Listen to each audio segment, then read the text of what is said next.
All right. Come on. Great day today. Beautiful weather. Thank the good Lord for that. Short week. So, obviously we lost 2 days, and the way we do it here is, so we'll lose competition Tuesday because we're already, we're playing 2 games in 5 days. So this is like a normal Wednesday for us. So it was a great work day. Got a lot of the base game plan in, had to work fast. And I thought our kids really showed up and had a ton of energy. Obviously, it's a huge game for us at home. We put ourselves in position to be 4-3 right here past the mid-year mark, which is the best this program's been in a long time as we build this great program back. We're blessed to be playing a conference game past the mid-year mark that really matters in the conference standings, and all that's great, and like I said, we keep continuing to grow. Really hope our fans show up Thursday night because we're going to need them. You know what I mean? And we're going to need them. We're going to need all the help we can get. We need the whole Southern Miss family to band together and pull together on this deal to help beat a really good team. A program that's won this league the last few years, that was picked to win this league, that's really talented and is doing a great job. So with that, I'll open it up. Well, with the short week, what's the plan for the next couple of days? Yeah, so today's a Wednesday, tomorrow will be a Thursday, the next day will be a Friday, and the next day will be a Saturday. So we're just on Wednesday. So you just fast forward through it. Andrew, you get a lot of work done. You don't sleep, you know what I mean? And you just power through, and we're on what is a normal Wednesday today. Yeah. How do you just feel like you're at health-wise with having to do this quick turnaround? Yeah, I think we're good, we're in the middle of the year. Everybody's got bumps and bruises and banged up. We had a few guys out last week. We think we'll get some of them back, hopefully. And, we didn't lose anybody in that game, I don't think. That's still up in the air. But we're just rocking and rolling through it, man. Middle of the year, it's football, Well, looks like the Cajuns have found themselves offensively and really found a quarterback. Yeah, they did. They really exploded last week and had their best offensive performance. And they got some really good coaches over there. Mike Diaz is a great friend of mine. We worked together. Really smart football coach, George Munoz, Tim Leger. Those guys have been really good coaches for a long time. So, you knew they would eventually get it going offensively. And, they're just a really good team. They're really good in the kicking game. Got a lot of respect for them. Will, I had told you before the season that you guys were, bottom 10 in the country in turnover differential, but you're 4-3. How surprised have you been by that? I don't know, Dave. We knew we were going to be really good on D. We knew we were going to be really good in the kicking game. We knew we were going to have to keep coming along offensively. So we thought we'd be further along. Obviously, our starting quarterback got hurt and got knocked out for the year again, which very rarely happens 2 years in a row.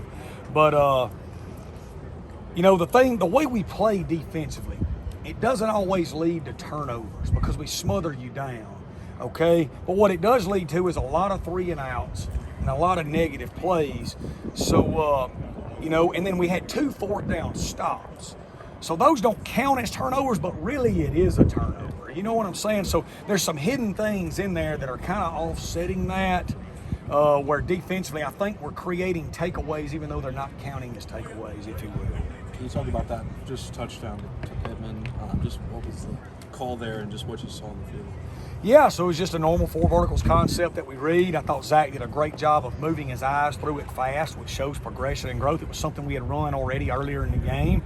They really bracketed Brownlee on the bender, and he went outside to Pittman and made a great play, man. And he was a great play because he did exactly what he's coached to do, which allows his talent to take over. His eyes were right. He had his eyes in the right spot at the snap. He scanned through his progression. Perfectly got the number 2 in his progression really fast.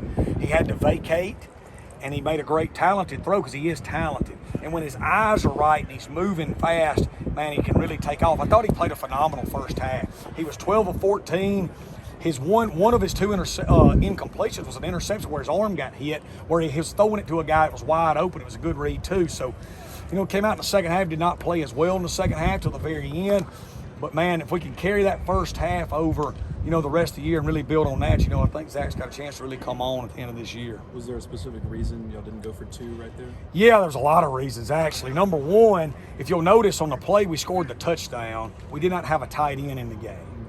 That was because one of our tight ends went down on the kickoff return. The other one went down on the play before the touchdown.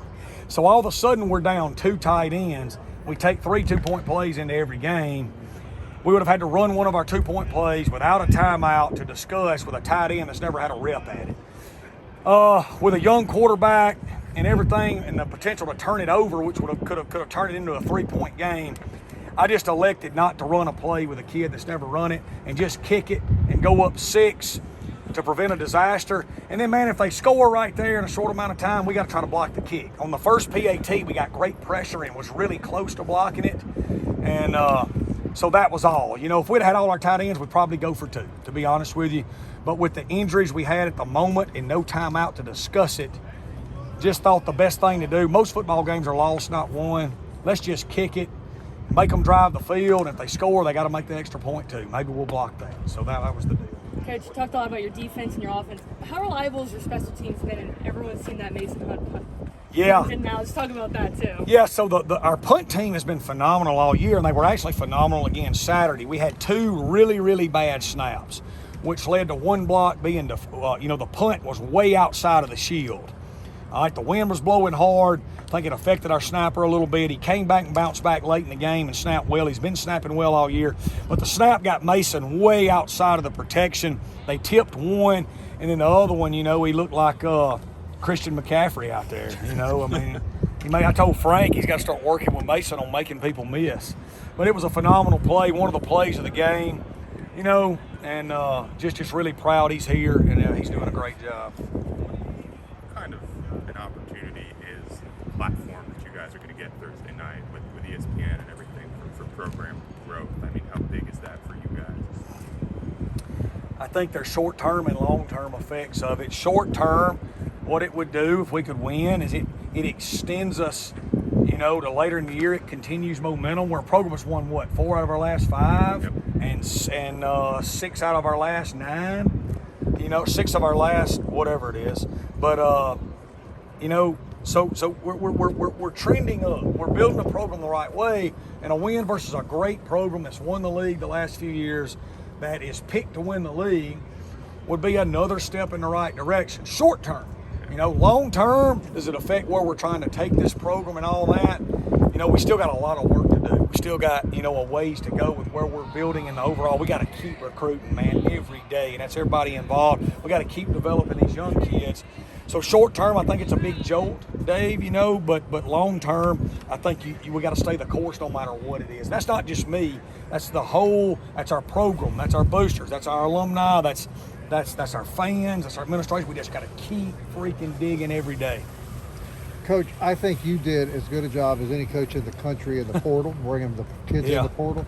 Has the portal become a regular part of recruiting in college football, and do you anticipate that changing in any way? I can only speak for us, Bob, and it is for us, and it always has been. Like I said, every program I've been at, we were about a 60-40 recruiting split with transfers in high school based off the year, because we were at the lower levels. And now that the portal's here, it's pretty much the same, and because of our location. We've got a great high school class already committed. We may add 1 to 4 more. We're tracking about 6 kids right now that we would probably take their commitments, all right, if we got them. And that's it. And then the rest we'll wait till mid-year with transfers in every way, shape, or form. But the thing we do in the portal now that makes us different than everybody else, our portal kids are our kids. You know what I'm saying? Like, they're going to be from our footprint. We already know them. We already have a relationship with them existing from years back. And we feel like they're the type character that we want to bring in. And so many kids from Mississippi adds, I think, a special flavor to this football team. Well, I hope so, because that's what Mississippi's special to me. It's special to this place.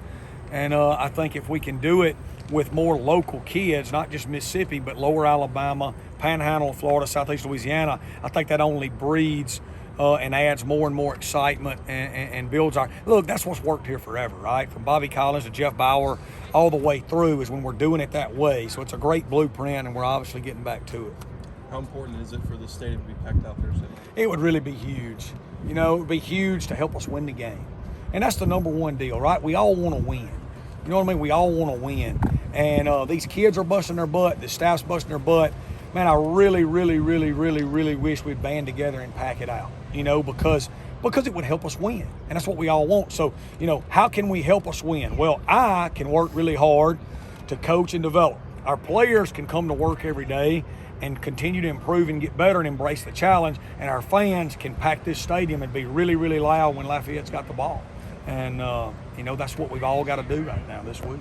For the last couple of weeks, you've kind of talked about how maybe Wilkie's nerves have gotten the better of him at times. Do you think being called upon and making a big play in that moment like he did will help him going forward? Yeah, you know, Jackson, I think anytime you have success, it only helps build confidence. You know what I'm saying? And so it was great to see me. And he actually made a lot of plays in that game. You know what I mean? In the first half, like I said, man, he was rolling for a long time. And then he had a dip right there in performance in the early third quarter. So, you know, we got to build off what he did early and what he did really late and keep growing and keep developing. They have a lot of incentives for students to get here. One of them, a Will Hall lookalike Yeah. contest. How you feel Yeah. about that? You going to judge the winner? Well, we'll let Rebecca judge it. How about that? We'll let Rebecca Hall judge it. She can be a great judge of that. Yeah, we'll get her involved. So, saw more of the Superback Saturday. Yeah. I guess to what extent is that a response to some of the turnover problems that you have? You know, it's a response to everything we're going through. It's a response to, you know, Ty Keyes getting hurt. It's a response to playing a freshman quarterback and wanting to get him out and let him catch his breath. It's a response to trying to run the clock a little more to keep our defense fresh. That's one thing we did in this game. We dominated time of possession. We really kept our defensive snap count down. We didn't go 3 and out much. You know what I mean? Like, we methodically moved the ball and stayed on the field, which is a recipe for success for us right now. And you don't get a lot of credit for that with fans and media and all that, but that is good complimentary football. And we were able to do that. I think we had 34 minutes time of possession. Like, that's huge with how we play right now. And so the Superback adds to all that. You know what I'm saying? Anything else for Coach?